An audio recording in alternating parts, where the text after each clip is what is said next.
કોઈ પણ માતા પિતાને જો પૂછવામાં આવે ને કે તમારા લાઈફની ગોલ્ડન ક્ષણ કઈ છે, અથવા તો તમારા લાઈફની એવી કોઈ ક્ષણ કહો કે જ્યારે તમે સૌથી વધારે ખુશી અનુભવી હોય, તો એક સેકન્ડનો પણ વિચાર કર્યા વગર એ તરત જ કહેશે કે મારા બાળકનો જન્મ.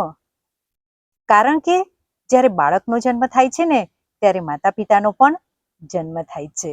અને દરેક માતા પિતા પોતાના બાળકના બાળપણ સાથે પોતાના બાળપણને જીવવાનો પ્રયત્ન કરે છે.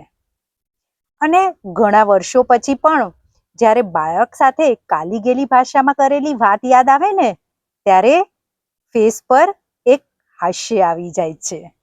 બાળક જ્યારે પ્રથમવાર નજર જોડતું થાય છે, પાસા ફેરવતું થાય છે, બેસતા શીખે છે, નવા વર્ડ્સ બોલતા શીખે છે, ડગલા ભરતા શીખે છે ને, આ બધી ગોલ્ડન મેમરીઝ છે.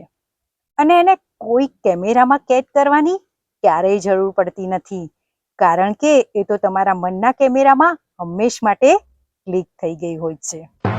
પણ જાણતા અજાણતા આપણે ક્યારેક કેટલી ભૂલો કરીએ છીએ. બાળક જ્યારે ચાલતા શીખતું હોય ને ત્યારે આપણે એને આંગળી પકડીને ચલાવવાની કોશિશ કરીએ છીએ.